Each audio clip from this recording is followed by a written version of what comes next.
going to put a beaver skull together today. We've got the skull here, and the mandible here. I've got a rubber band on the mandible holding it together while some glue dries. During the cleaning process, the mandible often splits and needs to be glued. So we'll just leave it like that for now.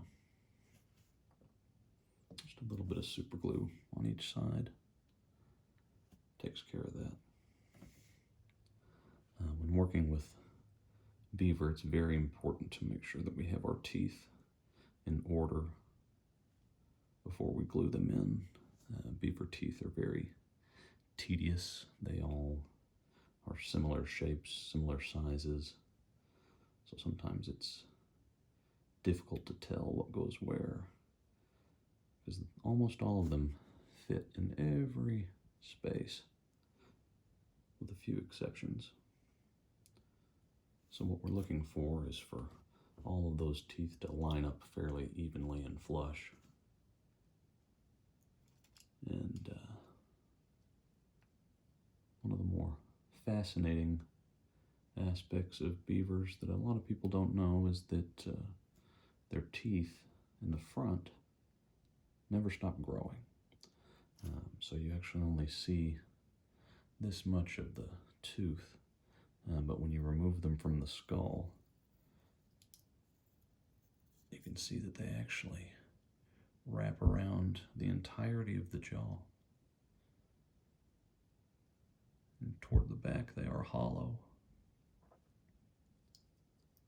And they will grind them down on wood to keep them from overgrowing. And the top on the skull, similar, not quite as long, more of a C shape. And they fit all the way in. So we'll go ahead and remove those so they're not in our way while we're working on our mandible here.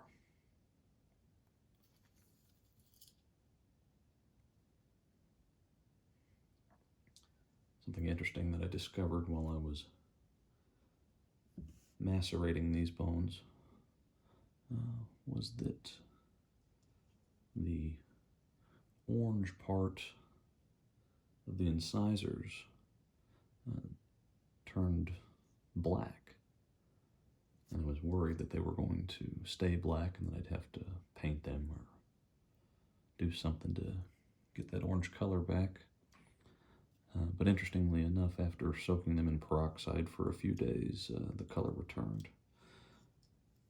So if you're working on one and the teeth turn black, don't panic. Now, for our molars, as I'd said earlier, they will fit in just about every hole. So it's important to make sure they're lined up. And with this particular skull and with a lot of beaver, I've realized that these molars here fit in incredibly tightly. So I like to skip those back molars and work these first, just because they're difficult to work around if you're trying to put them in numerical order. So we'll put some glue in. A little too much. I'm gonna wipe that out. Just like that. Let's take our molar and slide that in. Make sure we're facing the right direction here.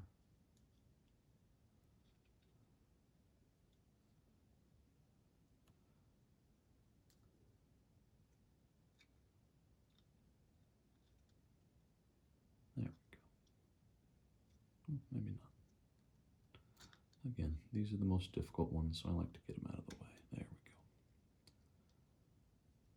go. And these sit very, very tightly. So even if you have them oriented correctly,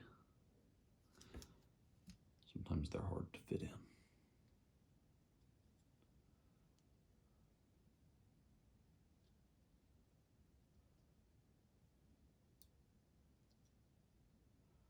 You don't want to force them, but you do have to apply a little pressure just to make sure.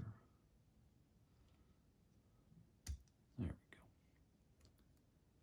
we go. Okay, and then we'll go backwards. We'll work on the back molars. And again, they orient just about every way, so spin them around, and that's what we're looking for. We want them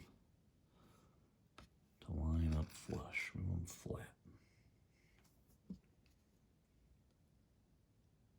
So when you're testing out what tooth goes where, if they are all different heights, you know you've messed up somewhere. Flush just like that. You should be able to run your finger right across the top of them without hitting too many bumps. Let's move up one here.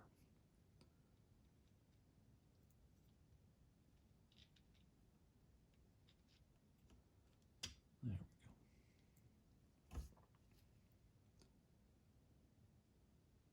And this beaver,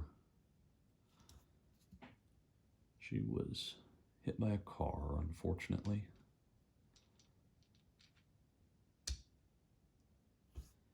And she broke 2 of her legs.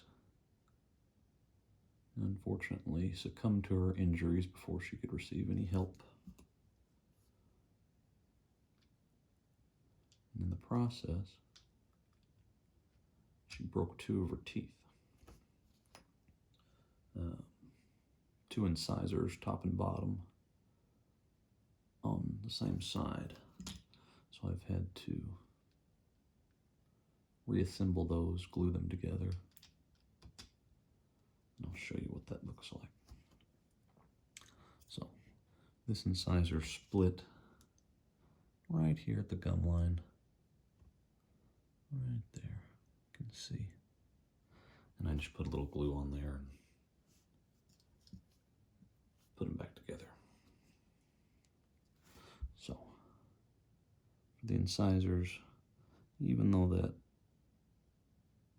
root runs all the way to the back, we don't have to put that much glue on it. I put a little on top and a little on bottom. And just slide it in. And that's enough glue for it to hold. We'll do the same on this side. And here.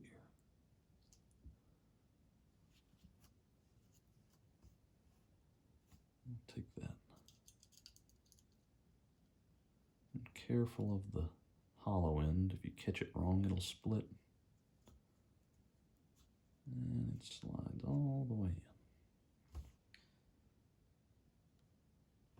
And you can see where that tooth is a little chipped, either from the accident she was in, or maybe that happened earlier in life, or I'll set that aside. And before we work on the skull, one of our bonus bones that wound up in our maceration is part of the spine, one of the vertebrae. This is the atlas vertebrae. This is the top vertebrae. It fits right back here behind the skull, and you can see how that lines up. Now, I'm not going to glue that on there. Maybe use it for a different project. And here's a comparison to a raccoon's atlas vertebrae. So you can see the size difference there. My favorite vertebrae. Okay. Let's go ahead and work on our top molars. Now, the top molars don't have the same locking issue that the bottom ones do, so we can do these in order. There we go.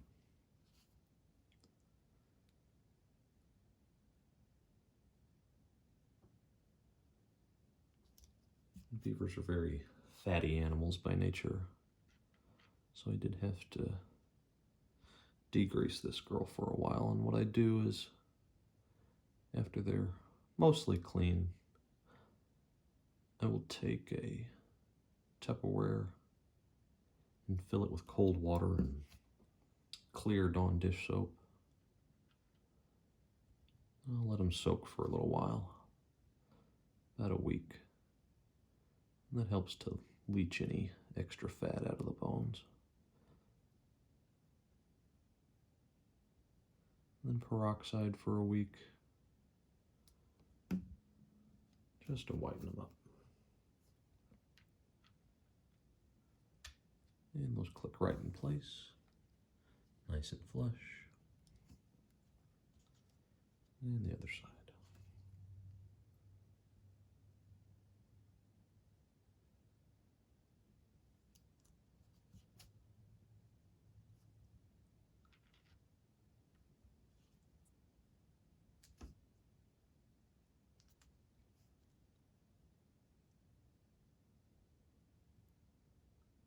Beavers are North America's largest rodent. A lot of people don't think of them as rodents. When you think of rodents, you think of squirrels, mice.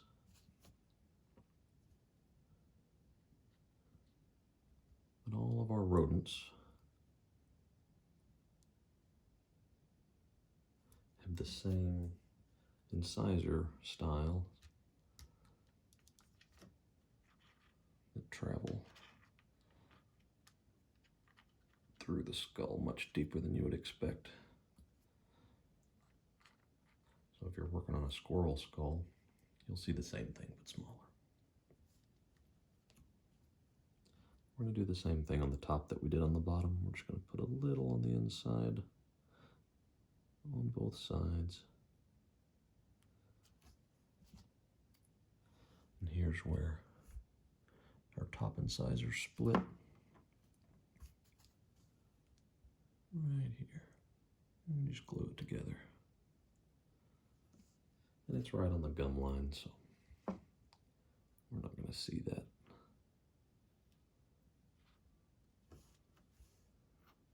You can see where our split is right there, but it fits deep enough that you'd never even know.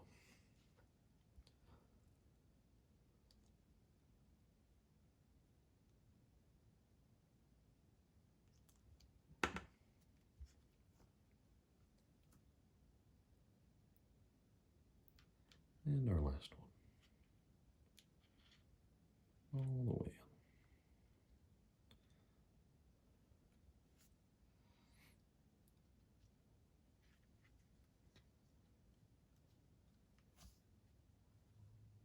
And we can line that up, and if we want to glue it together later, we can. And that's our finished product.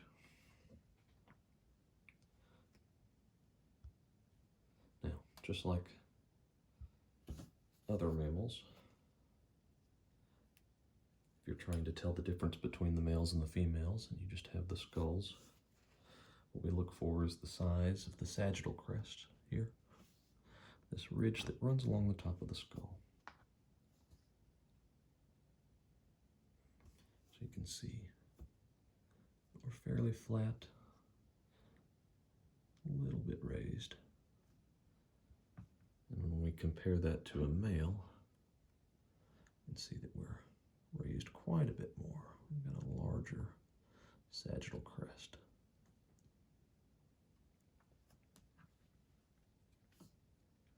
Not too much, but just enough that you can see the difference.